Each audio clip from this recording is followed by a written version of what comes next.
la grandeur de Dieu. Les cieux d'azur. Contemple le bienfait de Dieu. Contemple ce que Dieu a fait, ce que Dieu a créé. Jésus, tu peux encore le chanter. Dieu tout-puissant. Nos cœurs sont en train de te lever. Ce matin, Jésus, sur l'univers.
Reçois l'honneur. Seigneur, ce matin, nous sommes en train de te lever. Ce matin, nous élevons ton nom au roi. Tu es le Dieu tout-puissant, le véritable Dieu. Ils sont bonté, ils sont majesté. Tu es grand, notre Dieu. Tu es grand, papa. Tu es grand, Seigneur Dieu. Seigneur, ne peut pas changer, on peut comparer, Seigneur. Tu es unique. Tu es unique, papa. Gloire à toi. Gloire à toi, notre Dieu. Gloire à toi. Toi qui es assis sur le trône. Gloire à toi. Toi qui tu règnes d'éternité en éternité. Que ton nom soit célébré. Que ton nom soit loué. Que ton nom soit magnifié. Tu vis et tu règnes à jamais, Seigneur. Sois élevé. Ce matin, Seigneur, reçois l'adoration de tes enfants. Ce matin, reçois l'adoration de tes enfants. Ce matin, Seigneur, reçois l'adoration de tes enfants. Seigneur, nous sommes venus avec notre adoration. Nous sommes venus avec les fruits de nos lèvres.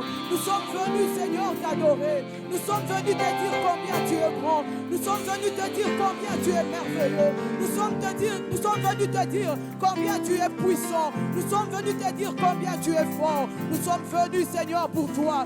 Ce matin, Seigneur, reçois la louange, reçois la gloire, Seigneur. Reçois la puissance, Yahweh. Nous te célébrons, Yahweh. Nous te célébrons, nous te rendons gloire. Reçois la louange, reçois les acclamations. Reçois l'acclamation de ton peuple. Reçois les acclamations de ton peuple. Reçois les acclamations, Jésus. Reçois les acclamations, roi des rois. Seigneur des seigneurs, prince de la paix, Seigneur éternel, roi éternel, Dieu tout-puissant, Dieu tout-puissant, Dieu grand et fort, Dieu gloire. Nous t'acclamons au nom de Jésus. Au nom de Jésus. Au nom de Jésus. Alléluia. Alléluia. Alléluia. Alléluia. Alléluia. Gloire à toi, Jésus. Alléluia. Alléluia. Alléluia. Que l'Éternel envoie sa parole ce matin et te guérisse. Je ne sais pas de quel mot tu souffres ce matin, de quel mal tu souffres ce matin, mais que Dieu te guérisse. Si c'est un mal de l'âme, au nom de Jésus, que tu reçoives la guérison. Si c'est un mal de cœur, si c'est un mal dans ton corps, que tu reçoives la guérison. Si c'est un mal dans ta maison, dans tes affaires, dans ton travail, la guérison est disponible au nom de Jésus. Il te suffit de toucher et tu vas recevoir. Amen. Hein? Amen, amen. Amen, amen. Gloire à Jésus. Gloire à Jésus. Est-ce qu'on peut se saluer dans la présence de Dieu et souhaite à ton frère la guérison, que Dieu le guérisse, qu'il envoie sa parole et qu'il soit guéri. Au nom de Jésus. Amen, amen, amen. Soyez bénis, soyez bénis. Soyez bénis. Nous allons nous lever pour lire la parole de Dieu, s'il vous plaît. Là où tu es, tu peux te lever. Si tu as ta Bible, tu ouvres dans Genèse 19. Je vais lire dans la version du Semeur, dans la version Semeur, Genèse 19. C'est une histoire que nous connaissons, c'est l'histoire de Lot. Nous allons lire jusqu'au verset 26. La parole de Dieu dit ceci. Le soir, les deux anges arrivèrent à Sodome. Lot était assis à la porte de la ville. En les voyant, il se leva pour aller à leur rencontre et se prosterna face contre terre. Il leur dit, s'il vous plaît, mes seigneurs, acceptez de faire un détour et de venir loger dans la maison de votre serviteur. Vous pourrez vous y laver les pieds et vous y passerez la nuit avant de poursuivre votre route. Non, lui répondirent-ils, nous passerons la nuit sur la place. Mais Lot insista tant qu'ils finirent par accepter de se rendre dans sa maison. Il leur fit préparer un bon repas et cuire du pain sans levain et ils se mirent à manger. Quand ils furent sur le point de se coucher, la maison fut encerclée par les gens de la ville. Tous les hommes de Sodome, jeunes et vieux, étaient venus là des différents quartiers de la ville. Ils appelèrent Lot et lui demandèrent, où sont ces hommes qui sont venus chez toi cette nuit? Amène-les nous pour que nous couchions avec eux. Lot sortit sur le pas de sa porte et referma la porte derrière lui. Non, mes frères, leur dit-il, je vous en supplie, ne commettez pas le mal. Écoutez, j'ai 2 filles qui sont encore vierges. Je vais vous les amener. Vous leur ferez ce qui vous plaira, mais ne touchez pas ces hommes, puisqu'ils sont venus s'abriter sous mon toit. 9. Ôte-toi de là, lui crièrent-ils. Puis ils ajoutèrent, voyez-moi cet individu. Il est venu ici comme étranger et maintenant il veut jouer au juge. Eh bien, nous t'en ferons voir plus qu'à eux. Puis ils poussèrent violemment Lot de côté et s'approchèrent de la porte pour l'enfoncer. Mais les 2 hommes venus chez Lot se saisirent de lui, le ramenèrent vers eux à l'intérieur de la maison et refermèrent la porte. Ils frappèrent d'aveuglement les gens massés à l'entrée de la maison, jeunes et vieux, de sorte qu'ils n'arrivaient plus à trouver la porte. Alors les 2 hommes dirent à Lot, qui as-tu encore de ta parenté dans cette ville? Des gendres, des fils, des filles, qui que ce soit, fais-les sortir de là. Car nous allons détruire cette ville, parce que de graves accusations contre ses habitants sont montées jusque devant l'Éternel. C'est pourquoi l'Éternel nous a envoyés pour détruire la ville. Là-dessus, Lot sortit et alla trouver les maris de ses filles. Allons, leur dit-il, il faut quitter ce lieu car l'Éternel va détruire la ville. Mais ses gendres prirent ces paroles pour une plaisanterie. Dès que l'aube parut, les anges se firent pressants. Ils dirent à Lot, debout, emmène ta femme et tes filles qui sont ici, si tu ne veux pas périr emporté par le jugement qui va s'abattre sur cette ville. Comme il hésitait encore, les 2 hommes le prirent de force par la main, lui, sa femme, ses 2 filles, et les entraînèrent hors de la ville, car Dieu voulait les épargner. Une fois hors de la ville, l'un des hommes lui dit, sauve-toi, il y va de ta vie. Ne regarde pas derrière toi et ne t'arrête nulle part dans la plaine. Fouille vers la montagne si tu ne veux pas périr. Oh non, mon Seigneur, lui dit l'autre, ton serviteur a déjà obtenu ta faveur et tu as été très bon envers moi, en me sauvant la vie. Je ne pourrai pas m'enfuir jusqu'à la montagne, je risque d'être atteint par les malheurs et de mourir. Il y a cette ville là-bas, elle est assez proche pour que j'aie le temps de m'y réfugier. Elle est insignifiante, permets-moi de fuir jusque-là pour sauver ma vie. N'est-elle pas peu de choses? Bon, lui répondit l'ange, je t'accorde encore cette faveur et je ne ferai pas venir de catastrophe sur la ville dont tu parles. Mais dépêche-toi de t'y sauver, car je ne peux rien faire avant que tu y sois arrivé.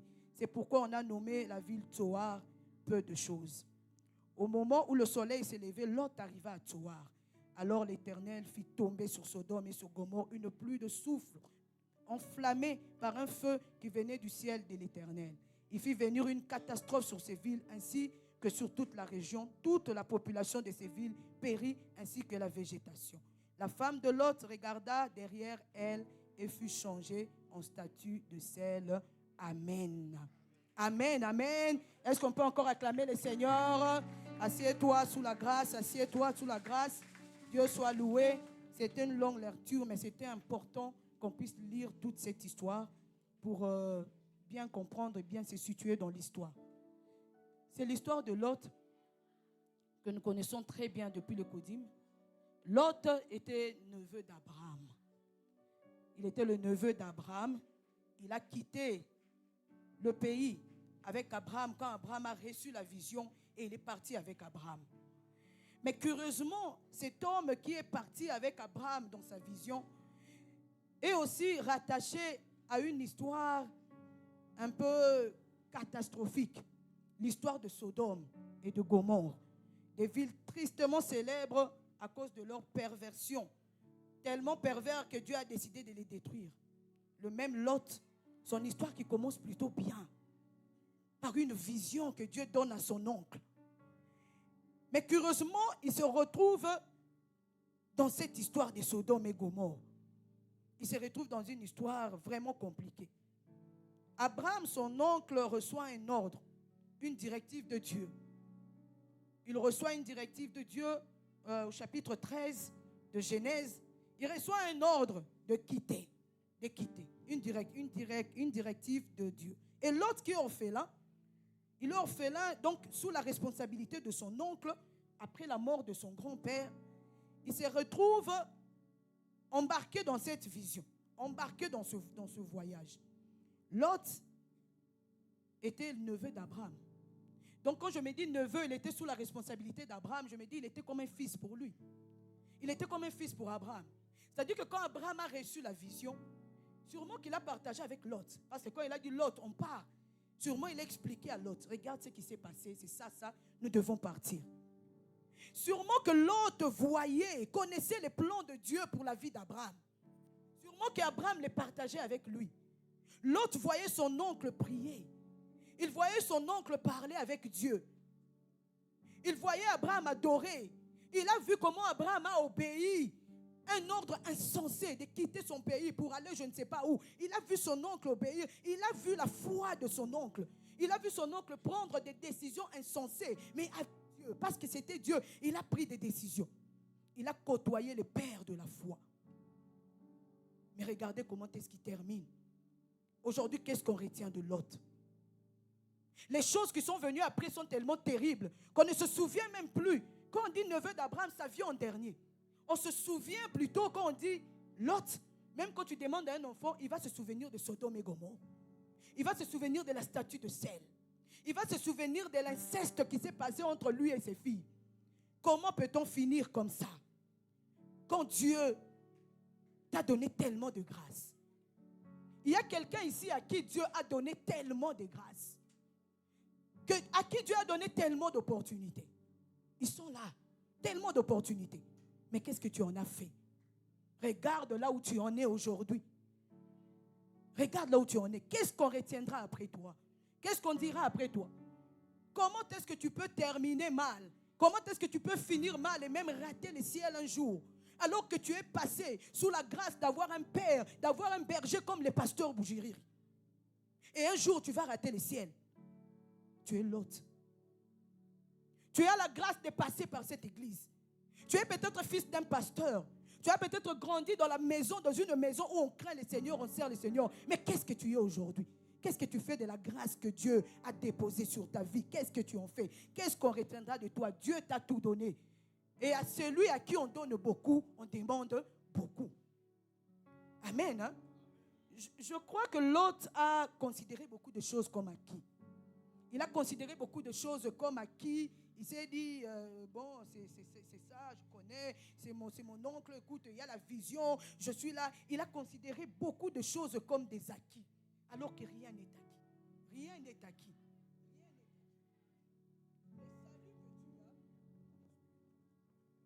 Le salut que tu as, tu dois travailler pour le préserver.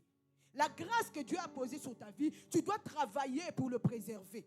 L'onction que Dieu t'a donné, les talents que Dieu t'a donnés, tu dois travailler pour les préserver. Tu dois courir. La fois passée, on nous a parlé de ce message tellement important. On a dit, est-ce que quelqu'un peut perdre le salut? Mais oui, tu peux le perdre. C'est pourquoi Paul dit, il dit aux Corinthiens, il dit dans 1 Corinthiens 9, il dit, ne savez-vous pas que ceux qui courent dans le stade courent tous, mais qu'un seul remporte le prix? Courez de manière à le remporter.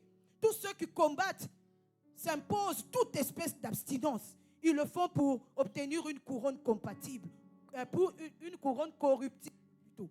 Mais nous, faisons-le pour une couronne incorruptible. Moi donc, je cours, non pas comme à l'aventure, je frappe, non pas comme battant l'air, mais je traite durement mon corps et je le tiens assujetti de peur d'être moi-même rejeté après avoir prêché aux autres. De peur d'être rejeté après avoir eu tant de grâce, après avoir tellement écouté, après avoir tellement entendu la parole. Que Dieu nous fasse grâce. Amen. Hein? Amen, amen. Il croyait peut-être qu'Abraham serait toujours là. Il croyait qu'Abraham serait toujours là. Mais Abraham ne serait pas toujours là dans sa vie. Un jour, l'autre a dû partir de son côté. Et Abraham n'était plus là. Peut-être que ce sont les prières d'Abraham qui l'accompagnaient. Le pasteur ne sera toujours pas là. Il ne sera pas toujours là pour toi. Et d'ailleurs, Dieu fait parfois les choses un peu compliquées. Tu sens que tu as un problème. Tu appelles les pasteurs, les téléphones ne passent pas. Tu appelles Maman Charlie, les téléphones ne passent pas. Tu appelles, le téléphone ne passe pas. Banissa, il dit Moumaombi qu'il met dans la prière. Non. À un moment donné, pendant côté, mais apprends à prier. L'autre aurait dû apprendre à marcher avec Dieu comme Abraham le faisait. Mais il ne l'a pas fait. À un moment donné, Dieu nous demande de grandir, d'atteindre la maturité pour nous prendre en charge nous-mêmes. Amen. Hein? Amen. Cours. C'est pourquoi Paul parle de courir. Il ne dit pas de marcher, il dit de courir. Quand on court, on est essoufflé. Quand on court, on fournit des efforts. Même quand on est fatigué, on transpire. C'est compliqué. Cours. Chaque jour est une course pour garder le salut. Chaque jour est une course pour conserver l'onction, pour conserver la grâce. Amen. Hein? Amen, amen. Amen, amen. Il y a des choix que tu dois faire responsables. L'autre a fini comme ça parce qu'il y a des erreurs qu'il a fait. Et c'est même ça le thème de mon message, les erreurs de l'autre. Il y a tellement d'erreurs qu'il a fait et qui l'ont amené là où il était. Je ne vais pas citer tout, mais je vais parler juste de ce que le Saint-Esprit a déposé dans mon cœur. Je crois 2 ou 3 peut-être. Le mauvais choix et les mauvaises décisions. L'autre a fait des mauvais choix. Il a pris de mauvaises décisions. Ce matin, je parle à une porte. Une porte, c'est-à-dire, quand on l'ouvre, des gens sortent et des gens entrent. Quand je dis porte, je parle à cette personne qui est le passage d'une bénédiction pour sa famille. Le passage d'une bénédiction pour sa maison. Les grâces qui sont dans ta maison posées sur ta famille passent par toi. Je parle à une porte ce matin. Une porte de salut pour sa famille. Je parle à cette porte de matin. Est-ce qu'il y a une porte qui m'entend ce matin? Est-ce qu'il y a des portes ici? Est-ce qu'il y a des portes ici? Quand on est une porte, les décisions et les choix qu'on fait ont un impact sur tes proches. Quand tu es une porte, tu ne peux pas prendre des décisions et faire des choix n'importe comment. Tu ne peux pas prendre des décisions, faire des choix. Ton entourage, ta famille, tes enfants vont subir les conséquences. Et ça a un impact sur eux. C'est pourquoi j'aime toujours ce passage que j'aime citer quand David dit, il dit, j'ai été jeune et j'ai vieilli. Et je n'ai jamais vu le juste abandonné, ni sa postérité mendier son pain. Je le dis toujours, qui a été juste, c'est David. Mais qui n'a pas mendié de pain? Qui a bénéficié de la richesse? Qui a bénéficié de... C'est Salomon. Mais David a été juste. Et Salomon a bénéficié de tout cela.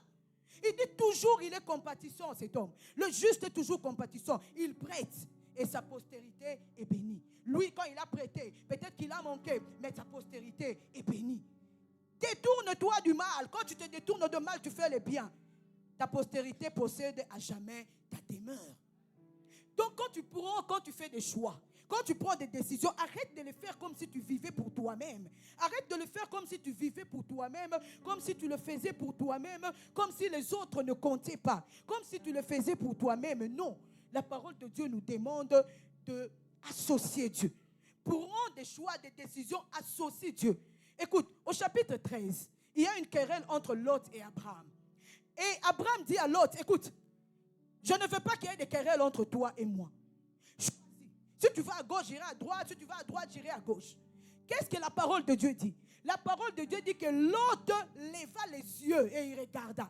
Il vit la plaine verdoyante. Il vit la plaine verdoyante. Il a levé les yeux et il a vu une plaine verdoyante. Il a vu avec ses yeux. Il a regardé avec ses yeux. Ce travail est peut-être attrayant qu'on est en train de te proposer. Mais est-ce que as-tu demandé la vie de Dieu? Le diable n'offre pas les mauvaises choses. Hein? Non, non. Est-ce que tu as demandé à Dieu son avis? Ce fiancé, cette fiancée, ce mariage dans lequel tu veux t'engager, est-ce que tu as demandé la vie de Dieu? Cette maison que tu veux acheter, cette parcelle que tu veux acheter, cette voiture peut-être que tu veux acheter, même dans les petites choses, ce projet, est-ce que tu as demandé la vie de Dieu? Quand tu t'es lancé dans les trading, on t'a dit que tu vas gagner beaucoup d'argent, tu n'avais pas demandé la vie de Dieu. Tu as dit comme je vais gagner beaucoup d'argent, donc c'est sûrement le plan de Dieu. Mais quand c'était fini, quand l'argent, on t'a escroqué de l'argent, tu n'en as pas parlé. Là, tu n'as pas parlé à Dieu. Dans des petites choses. Ne faisons pas les choses sans associer Dieu. Ne faisons pas les choses sans associer Dieu. Ne faisons pas les choses sans associer Dieu. Apprends à faire des choix, mais ne décide jamais sans Dieu. Quand tu associes Dieu à tes décisions, tu dis à Dieu, Seigneur, prête-moi tes yeux. La parole de Dieu dit, il vit une plaine. Il vit la plaine du Jourdain qui était entièrement arrosée. Il a vu avec ses yeux. Il n'a pas prié pour dire, écoute, Abraham, j'ai compris mon oncle. Comme Abraham le faisait, il dit, je vais prier. Je vais demander à Dieu son orientation. Non, non. Il a vu les bonnes choses. Il a vu que c'était attrayant. Quand tu associes Dieu à tes décisions, tu dis à Dieu, écoute Seigneur, prête-moi tes yeux. Change mon regard. Que je vois ce que tu vois, au-delà de ce que moi je vois dans la réalité, au-delà de ce que je vois dans le visible. Change mon regard, que je vois comme toi. C'est pourquoi la parole de Dieu dit, Paul dit aux Corinthiens, il dit, nous marchons par la foi et non par la vue. Tu ne peux pas être une porte, tu t'y dis enfant de Dieu et tu marches par la vue. Tu regardes, quand tu vois que c'est beau, tu y vas. Quand tu vois que c'est beau, tu te lances. Non, un enfant de Dieu ne marche pas comme ça. Un enfant de Dieu, tu auras des problèmes là-devant. L'autre a fait des mauvais choix. Il a pris des mauvaises décisions. Il a vu avec ses... Il n'a pas associé Dieu. Amen. Hein? Que Dieu nous épargne.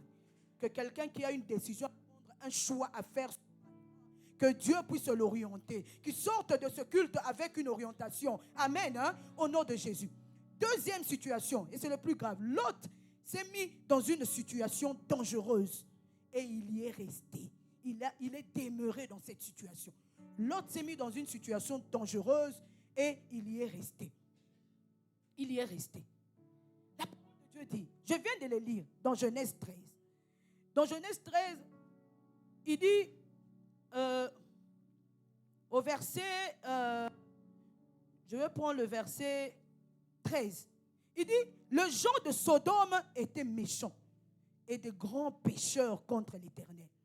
Au verset 12, il est écrit, Lot habita dans les villes de la plaine et dressa ses tentes jusqu'à Sodome. 13, les gens de Sodome étaient méchants et de grands pécheurs contre l'Éternel. Il était quand même incroyable, ce Lot. Il était incroyable. Tu sais, il y a des situations, enfants de Dieu, bien-aimés, dans lesquelles nous nous jetons nous-mêmes dedans. Nous nous jetons nous-mêmes alors que Dieu t'a parlé. Par exemple, il t'a parlé par quelqu'un, il t'a parlé par une circonstance, il t'a dit, ne te mets pas là-bas. La parole de Dieu dit qu'il y avait des pécheurs, c'était des gens, des grands pécheurs contre l'Éternel. Tout le monde était au courant, tout le monde savait ce qui s'est passé. Mais l'autre a quand même choisi d'y aller. Il s'est lui-même placé dans une situation qui était compliquée. Des fois, nous-mêmes, nous nous mettons dans des situations compliquées. Ce n'est pas le diable, ce n'est pas la responsabilité de Satan. Non, non. Des fois, c'est nous-mêmes. Nous nous plaçons dans des situations compliquées. Nous nous plaçons dans des situations compliquées. Je me rappelle d'une fille à qui on suivait. Au fait, cette fille, elle avait un mari violent. Mais le mari n'est pas devenu violent dans le foyer. Le mari était violent depuis qu'ils étaient amis. Ils sont devenus fiancés. L'homme était violent. Il la frappait, il la battait, il faisait ce qu'il voulait. Mais tu avais le temps. Tu as bien vu que cet homme est violent. Pendant que nous sommes encore des fiancés, il n'a même pas peur que je rentre avec un œil au beurre noir chez moi à la maison. Mes parents vont me poser la question. Mais quand je serai chez lui et que personne ne va demander, qu'est-ce qui va se passer? Des fois, ce n'est pas seulement les pasteurs qui doivent te dire. Ce n'est pas seulement... Il y a des choses, tu as l'intelligence que Dieu t'a donnée. Tu as le Saint-Esprit que Dieu t'a donné. Il y a des choses que tu peux voir. Tu n'as pas besoin de prière pour voir que tu ne dois pas t'engager dans ce mariage. Non, non. Ça, c'est l'intelligence que Dieu a donnée. Oui. Et elle va quand même dans ce mariage. Et c'était grave. Et aujourd'hui, il n'y a plus de mariage. Il n'y en a plus. L'homme était violent. Tu sais que cet homme est païen, ma soeur. Tu sais que cet homme est un païen. Nous vous répétons ici dans les enseignements de jeunes, ne te lance pas dedans, n'amène pas le feu étranger, ne prenez pas leurs filles pour vos fils, ne donnez pas vos filles à leurs fils de peur qu'ils aillent se prosterner devant leur Dieu. Nous l'enseignons tous les jours ici, n'est-ce pas, maman Charlie? Nous l'enseignons tous les jours ici aux jeunes. Mais tu vas quand même. Oh, tu vois, j'ai déjà traîné, j'ai déjà duré, j'y vais quand même, ça ne fait rien. Je vais prier pour lui, Dieu va faire, je vais prier pour lui. Qui t'a dit qu'on entre dans le mariage pour aller faire une campagne d'évangélisation? Qui t'a dit qu'on entre dans un mariage pour aller évangéliser? Pour aller convertir quelqu'un? Non. Toi-même, déjà, tu as désobéi à la parole, tu t'es jeté dans quelque chose de dangereux et tu vas subir les conséquences. Satan n'a pas sa part dedans. Le diable n'a pas sa part dedans. Et puis tu vas venir, tu vas dire, Seigneur, priez pour moi. Vraiment ce mari, priez pour moi. Priez pour moi, priez pour moi, priez pour moi. Pasteur, c'est ce que je dis toujours aux filles. Il y a des choses, oui, il y a tellement de choses importantes pour lesquelles nous devons prier. On t'avait dit, mais tu t'es lancé quand même dans ce mariage avec une païenne. Aujourd'hui, tu récoltes. Ça, ce n'est pas le diable, c'est toi-même. Que Dieu nous aide. Que Dieu nous aide. J'ai une amie qui avait un problème sérieux. On a étudié ensemble la Thérèse ici. Elle avait un problème très sérieux. Elle avait acheté une maison. Mais avant qu'elle achète cette maison, on lui a dit, parce que les gens n'achetaient pas. Pourquoi les gens n'achetaient pas? Les gens savaient que quand le propriétaire construisait cette maison, il y avait des sacrifices qui avaient été faits. Quand on a creusé pour faire les fondations, ils avaient fait des sacrifices. Ils égorgeaient des poules, ils égorgeaient des chèvres, ils faisaient des incantations et tout. Et il paraît même qu'il y a des ossements humains qu'on avait enterrés dedans avant de poser les fondations. Et cette maison était bizarre. Tous ceux qui entraient dans cette maison vivaient des choses bizarres, des morts bizarres, des maladies bizarres, des oppressions démoniaques bizarres. Et personne ne voulait habiter. Et elle voulait quand même acheter cette maison. Pendant que le locataire venait quitter, elle voulait acheter la maison. Mais on l'avait prévenue. Et quand elle a acheté la maison, c'était compliqué. Elle vivait des choses, tu ne peux pas dormir toute une nuit dans cette maison. Des oppressions compliquées, des choses bizarres, les enfants qui tombaient. Quand elle a perdu un enfant, alors elle s'est dit, mais les gens avaient raison. Les gens avaient dit, elle disait que non, ça ne va rien faire et tout et tout. Elle prenait, elle a amené des exorcistes, des prêtres, ils ont versé de l'eau bénite et tout et tout. Ils ont fait, il n'y aura rien. Et elle m'a partagé cette histoire, vraiment, je cherche la prière et tout. Vraiment, je vais maintenant au vendredi miracle et je cherche la prière, je ne sais pas comment c'est. Tu t'es mis toi-même dedans. Si on t'avait dit que cette compliqué. Pourquoi tu allais te lancer dedans? Au lieu de prier pour tes enfants, de prendre ta prière pour tes enfants, prier pour la destinée de tes enfants, tu vas maintenant commencer à chasser les démons tous les jours. Tu vas chasser les démons tous les jours. Non. L'autre est resté à Sodome. Mais qu'est-ce que la parole dit dans Pierre? Pierre dit, dans son âme de juste, quoi qu'il était juste, il était tourmenté dans son âme de juste. Tu choisis de fois toi-même de vivre une vie de tourment. Je me demande dans ce Sodome, quand Lot vivait là, quelle vie il vivait? Est-ce qu'il était heureux? Lui qui a grandi dans la maison d'Abraham, il a grandi dans la maison du père de la foi. Mais comment, quand il s'est retrouvé à Sodome, comment est-ce qu'il se sentait? Mais le pire, c'est que quand, non seulement il s'est mis dans cette situation, mais il a vu toutes ces choses-là, mais il est quand même resté. Il a demeuré. Vous savez, se mettre dans une situation compliquée, dangereuse, ça peut nous arriver à tous. Nous faisons des erreurs. nous faisons des choses, tu peux faire une erreur, tu te mets dans une situation. Mais le plus dangereux, le plus inacceptable, c'est d'y rester. Tu vois qu'ici, il y a un problème. Ah, je me suis mis dans un problème, il est poutré. Mais tu restes quand même. Tu dis, je vais gérer. Tu restes quand même. L'autre était d'une lourdeur et d'une distraction incroyable. Que Dieu nous sorte de la lourdeur ce matin. Que Dieu nous sorte de la distraction. Quand on est une porte, quand on est une mère de famille, un père de famille, quand on est une porte de salut pour sa famille, on ne reste pas dans des lourdeurs pareilles, dans des distractions pareilles. Que Dieu nous sorte de là. Que Dieu nous épargne au nom de Jésus. Au nom de Jésus. Des fois, certaines choses deviennent irréparables, irrécupérables. Pas parce que tu as fait une erreur, mais parce que tu es resté dans l'erreur. Si tu avais quitté bien avant, ça aurait passé. Mais tu es resté là-bas. Tu es resté dans cette erreur. Ne néglige pas les petites choses. Ne néglige pas les petites choses. L'autre a cru en sa foi. Il a cru tellement ne néglige pas les petites choses que l'ennemi, des pièges que l'ennemi tend devant toi. Des petites distractions. Il n'y a pas de petites distractions. J'ai toujours dit que quand le diable vient avec une distraction, il ne vient pas pour s'amuser. Il ne vient pas pour te faire rire, pour dire que c'est juste une petite distraction. Non. La parole de Dieu dit, le voleur ne vient que pour dérober, égorger et détruire. La petite distraction que tu vois petite finira par t'égorger, finira par égorger tes enfants, finira par égorger ton travail, finira par égorger ton foyer. La petite distraction là, je gère. Le problème, c'est que nous voulons gérer le péché. Nous voulons gérer le diable. Nous voulons gérer les petits pièges que Dieu te dit, je gère. Par exemple, c'est là que tu vas te mettre dans une situation et puis tu dis, je vais gérer. Moi, je prie tellement que je vais gérer. Tu vas gérer le diable. On ne gère pas l'ennemi. On ne gère pas le diable. On ne gère pas. Il y a des choses où il ne faut pas seulement se mettre dedans. On ne gère pas. Vous savez, Samson, il croyait qu'il allait gérer éternellement. Peut-être gérer aujourd'hui, demain, mais tu ne géreras pas toujours. Le diable est rusé. Samson, il a dit, Delilah, attache-moi des cordes. Et puis, il s'est levé. Fais ceci, il s'est levé. Et un jour, il a donné son vrai secret. Parce que ce que le diable cherche réellement, c'est cette grâce-là que tu as. C'est cette onction, c'est cette opportunité que tu as que l'autre avait. C'est ce qu'il cherche à voler pour mieux te détruire. Et quand on a coupé les cheveux, il ne savait pas qu'on avait déjà coupé les cheveux. Qu'est-ce que la parole de Dieu dit? Lis bien. Il dit, Samson s'est dit en lui-même, je m'en tirerai comme les autres fois. Sauf que cette fois-là, c'était la foi de trop. Le diable l'avait eu. La force l'avait quitté.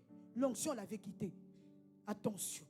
L'autre a cru maîtriser l'éducation de ses filles dans cet environnement-là. Tu vas maîtriser l'éducation des enfants dans cet environnement-là.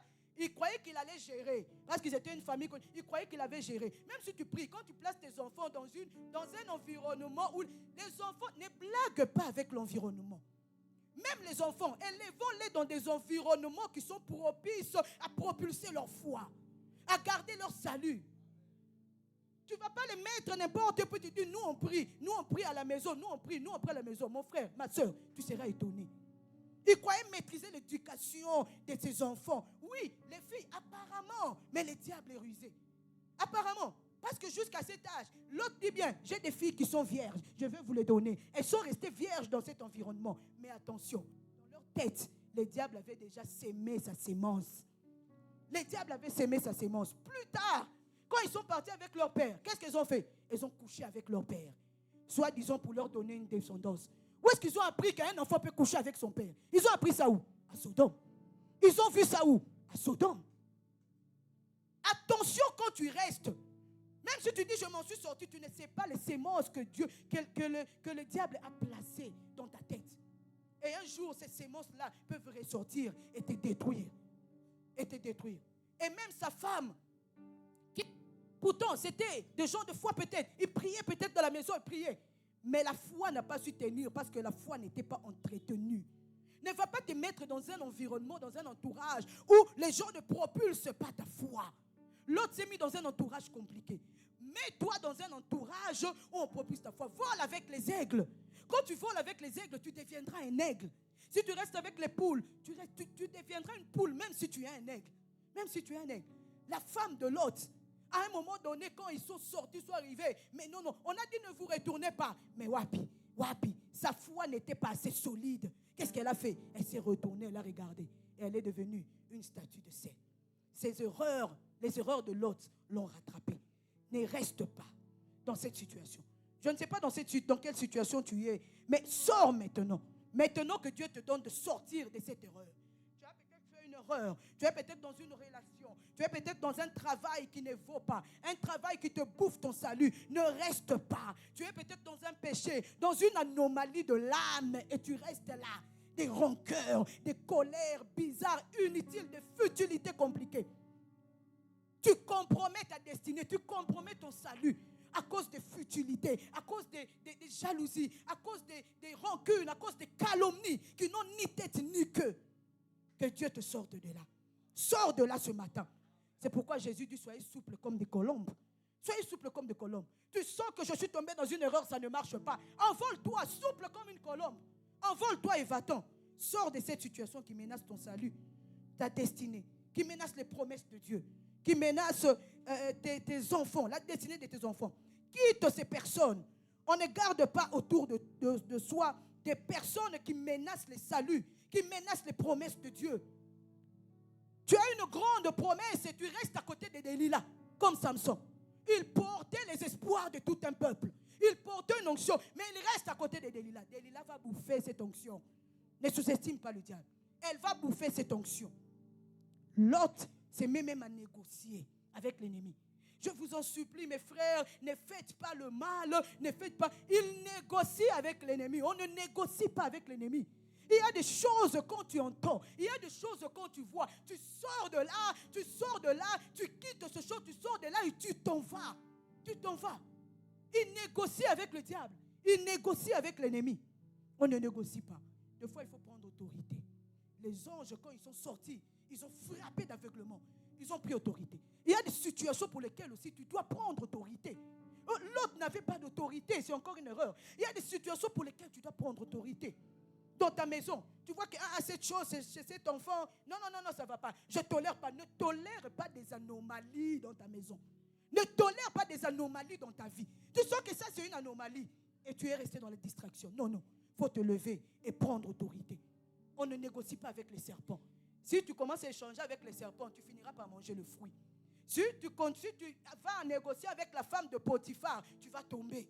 Joseph est parti. Il a laissé son manteau. Qui t'a laissé ton honneur? Qui t'a laissé ta réputation? Qui t'a abandonné ce travail? Qui t'a abandonné cette chose que tu aimes tellement et qui t'a tant coûté?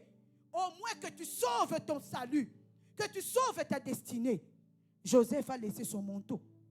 Ne te crois pas plus malin que le diable. Abraham lui-même, il a choisi de se séparer de Lot que de perdre les promesses de Dieu. Alors que c'était son neveu qui était sous sa responsabilité. Mais quand Abraham a vu, querelle, là il y aura des problèmes. Non, moi je porte des promesses, je risque de perdre de grandes choses. À cause de l'autre, jamais. Écoute, tu pars. Soit tu vas à gauche, soit tu vas à droite, on se sépare. Abraham lui-même n'a pas hésité à se séparer de l'autre. Il n'a pas hésité. N'hésite pas à se séparer de ces personnes qui menacent ta foi. Amen. Pour terminer, j'aimerais attirer notre attention sur une chose. Vous savez, tout ceci est arrivé. Peut-être c'est la première erreur que Lot a faite. Lot n'a pas suivi son propre couloir. Il n'a pas suivi son propre couloir. Mon frère, ma soeur, tu sais, il y a des choses qui arrivent, qui deviennent un cycle, parce que tu n'es pas resté dans ton couloir. Reste dans ton couloir. Reste dans ton couloir. Parce que quand tu sors de ton couloir, il y a comme un effet domino. La parole de Dieu dit, maudit soit l'homme qui se confie en l'homme. L'autre, peut-être s'il avait demandé à Dieu, Dieu lui aurait donné d'autres directives. Mais il a suivi Abraham parce qu'il dépendait d'Abraham. Abraham était son oncle, il dépendait de lui. Il a suivi Abraham. Peut-être qu'il disait, si je reste, mais comment je vais faire? Il a suivi un homme. Mais il n'a pas demandé à Dieu, il l'a suivi. La parole de Dieu dit que quand Dieu a parlé à Abraham, il a dit, Abraham, va-t'en de ce pays. Va-t'en de ce pays, sors de cette maison. Il dit, va-t'en du pays, de la patrie, de la maison de ton père, dans le pays que je te donnerai.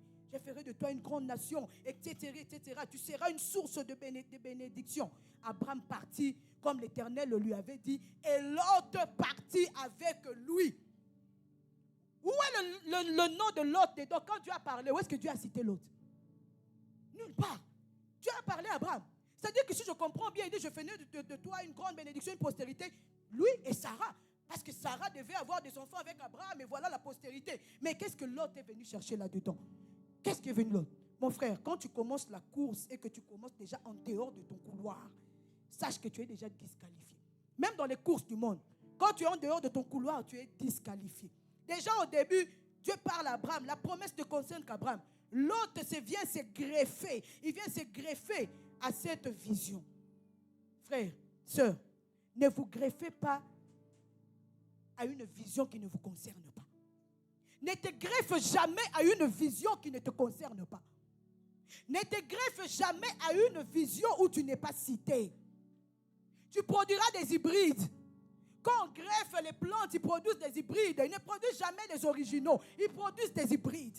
Tu auras une destinée hybride comme celui de l'autre. C'est ça, mais c'est pas ça. C'est ça, mais c'est pas ça. C'est pas, mais c'est pas ça. Suis ton couloir. Reste dans ton couloir. Les gens qui se greffent aux destinées des autres, aux appels des autres, attention. Quelqu'un vient te dire, je commençais un ministère, je commençais quelque chose, un groupe d'intercession, j'aimerais que tu sois là, j'aimerais. Et toi, en tant que porte de ta famille, en tant que chrétien, en tant qu'homme de foi, femme de foi, tu dis, ok, c'est bien, c'est un beau projet, et tu vas te greffer à cette vision. Est-ce que Dieu t'a appelé dans cette vision? Est-ce que Dieu t'a appelé dans cette vision? Non, écoute, on doit quitter cette église, on va aller dans telle église et tout. Est-ce que Dieu t'a appelé là-bas? Est-ce que Dieu t'a appelé là-bas? Pourquoi celui-là qui vient te proposer, il ne parle pas lui-même? Est-ce que Dieu t'a appelé là-bas? Est-ce que Dieu t'a appelé là-bas? Attention aux attraits. Attention aux attraits. À ces choses qui nous attirent. Et nous ne demandons pas, nous quittons notre couloir pour aller. C'est dans ton couloir que Dieu te connaît. C'est dans ton couloir que Dieu te localise. C'est dans ton couloir que la grâce de Dieu te localise. Quand Dieu envoie la visitation, la grâce pour te localiser, il va venir te chercher dans ton couloir. S'il ne te trouve pas, il va rentrer avec ou il va le donner à quelqu'un d'autre. Ne quitte jamais ton couloir. C'est une malédiction. Reste localisable. Reste. On t'emmène partout où on veut. On t'emmène partout où on veut. On te trimballe comme on veut. On t'emmène dans des visions comme on veut. On t'emmène partout où on veut. Non, non. Le porteur de la vision ne perd jamais. Abraham n'a pas perdu. C'est l'autre qui a perdu. Quand tu suis la vision de quelqu'un, c'est toi qui perdras. Et même pire, les chrétiens aujourd'hui, nous nous mettons même dans les combats des autres. Quelqu'un qui a des problèmes avec X, il vient te dire, tu sais, j'ai des X, ça fait ça, X, ça fait ça. Et toi, tu viens, tu te mets dans son combat. Qui t'a dit que ce combat t'appartient? Et même des fois pour combattre les serviteurs de Dieu. Tu te mets dans un combat en compromettant ta destinée, en compromettant ton salut, en compromettant l'exaucement de tes prières. Tu te lances dans un combat qui ne t'appartient pas. Que Dieu nous aide. Que Dieu nous aide, j'ai dit. Que Dieu nous aide, hein? Que Dieu nous aide. Qu'est-ce qu'on retiendra de toi? Qu'est-ce que tu fais de la grâce que Dieu t'a donnée? Qu'est-ce que tu fais des opportunités que Dieu t'a données? Aujourd'hui, tu écoutes cette parole, c'est encore une opportunité. Mais qu'est-ce que tu en fais? Qu'est-ce qu'on retiendra de toi? Comment tu finiras? Quelles sont les traces que tu laisseras dans cette église? Quelles sont les traces que tu laisseras sur cette terre? Quelles sont les traces que tu laisseras? Est-ce qu'on peut se lever dans la prière?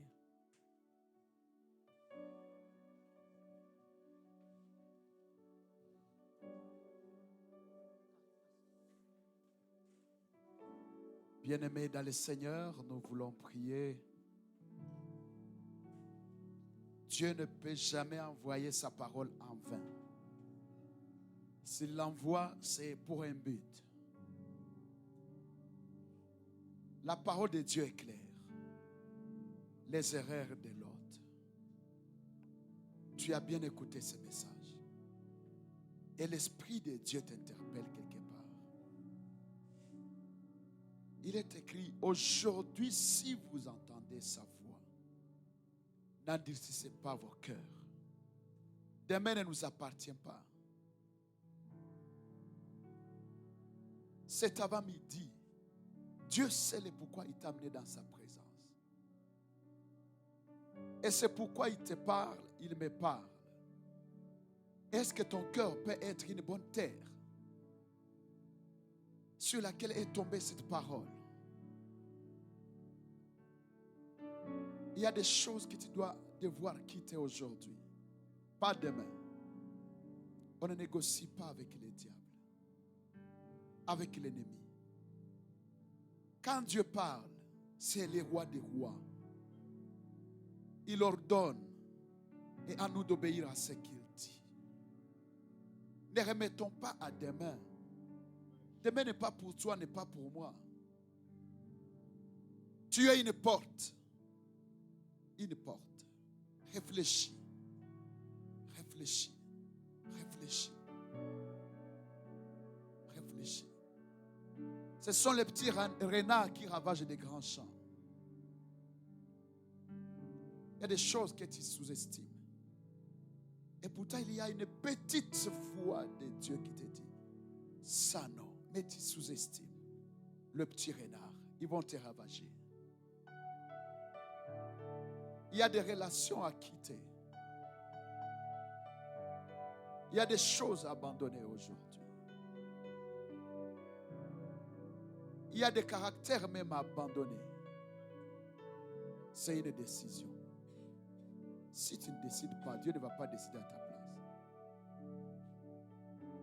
Concentre-toi, nous voulons prier. Toi-même, tu vas faire une introspection et dire à Dieu, tu m'as parlé. Je décide. J'abandonne. Ces choses qui ne plaisent pas à ta volonté, qui ne cadrent pas avec la vision que tu m'as donnée. Prions. Éternel Dieu Tout-Puissant. Seigneur, ce matin, tu es venu nous parler parce que tu nous aimes et ta volonté est que nous puissions tous parvenir au salut. Debout devant toi, il est écrit que ce qui est écrit pour nous et pour des générations à venir.